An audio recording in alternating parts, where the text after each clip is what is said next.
Vaheguru Ji Ka Khalsa, Vaheguru Ji Ki Fateh. Welcome to this segment of Khoj Gurbani's a-sabad-a-day.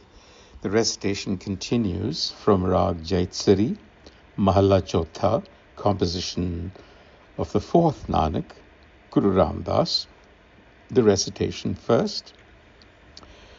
Ik oankar Satgur Prasad, Har Har Simarahu agam apara, जिस सिमरत दुख मिटे हमारा, हर हर सतगुर पुरख मिलावो, गुर मिल गए सुख होई राम।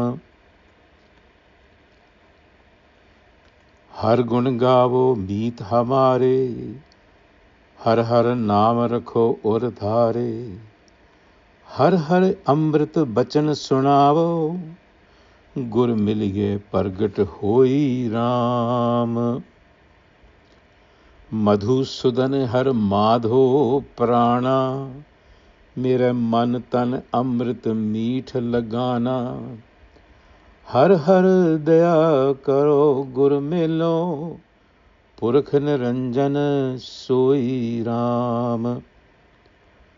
हर हर नाम सदा सुख दाता, हर के रंग मेरा मन राता, हर हर महापुरख गुर मेलो, गुर नानक नाम सुख होई Ram.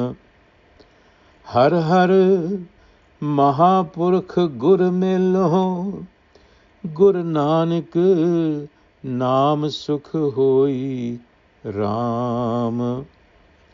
So this is actually a description of what is going on in Guru Ramdas's own experience. He says, Har Har Simarahu agam apara. Simran, to remember, not the idea of repeating a word constantly, because it is often confused for that. But Simarahu is mindfulness, so I have translated it to read through reflective contemplation, because Gurbani calls for vichar. That is Simran, reflective contemplation, focused contemplation. So, through reflective contemplation, the Guru says, I remember or recall Har Har. There is an emphasis on Har because the Har is ever present. This is the consciousness of the universe that is always there. So I am reflecting, contemplating on that. And this consciousness, Har, is agam apara. It is boundless, beyond the grasp of the senses. And through this contemplation, my suffering was erased. Jis simrat dukh mite hamara. And I achieved this union with the Har through the agency of the Satgur. Har Har Satgur Purkha Milavo. And in that union, I found the experience of Ram, the spontaneous ease that pervades the universe. Gur mile sukh hoi Ram. This is the Guru speaking of his experience. And then he continues, Har gun gavo meet hamare. Har gun gavo.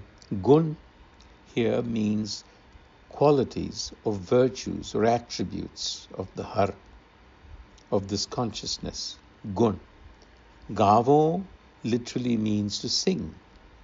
But here it has a broader, extended meaning, because singing is just the physical act. It is also expression. So the Guru is saying, I have given expression to the qualities of Har. Har Har gun gavo, meet hamare. and they have become my intimate companions. So virtue is my friend. And then he says, the wisdom of this Har now is held within the stream of my heart. Har Har Naam, the wisdom, Rakho Uradhare, I keep it there. It is there. It is given to me. And the imperishable word of Har, Har Har Amrit Bachan, is now resounding within me, Sunamo. And through the Guru, Ram was made manifest, meaning the experience of Ram. And we saw Ram is Sahaj, spontaneity that exists naturally in the universe. That now resounds within me.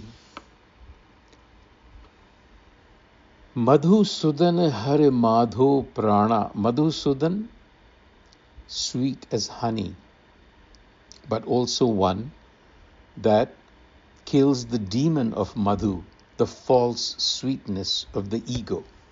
So Madhusudan Har Madhu Prana. Har, the very essence of sweetness, is my very breath. It's my life. Madhusudan Har Madhu Prana. And now this imperishable consciousness that we call Har has taken hold as the quality of sweetness within my mind and body. Sweetness means a certain agreeableness, a certain comfort, which is difficult to describe. And it is ever resonating. Har Har, in its compassion, Daya Karo. It has brought me into union with the Guru. And the Guru, in turn, has revealed the Ram through the Har. These are all overlapping concepts. So the wisdom of the Har, the Guru concludes by saying, is the eternal source, the giver of natural ease. That is where your natural ease spontaneously arises from. It's within you.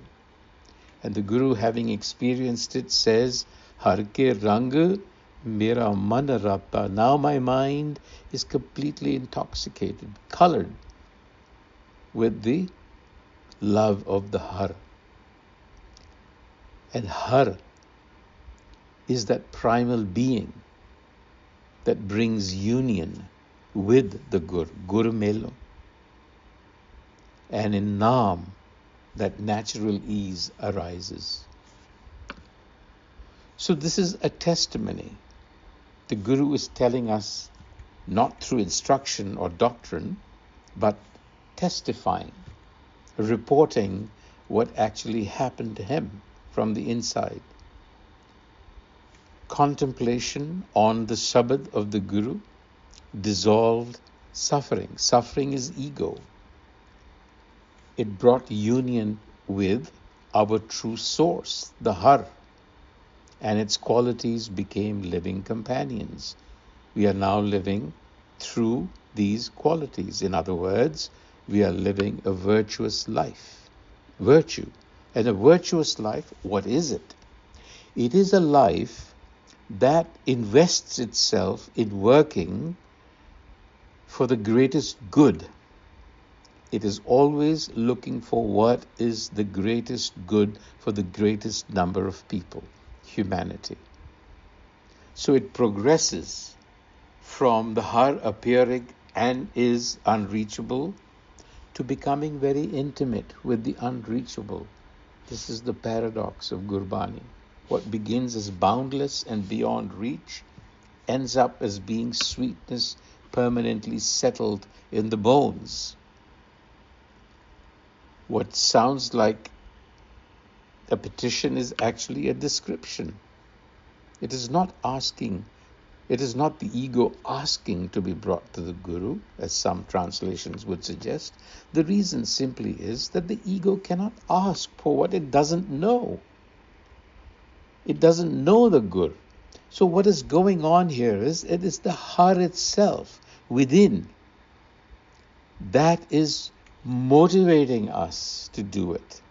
It is the Har that wishes to draw consciousness toward the Guru, because the Har is suffering along with the ego at the same time. The Har wishes to know itself completely, intimately, as your very breath. So that's how the transition occurs. Vaheguru Ji Ka Khalsa, Vaheguru Ji Ki Fateh.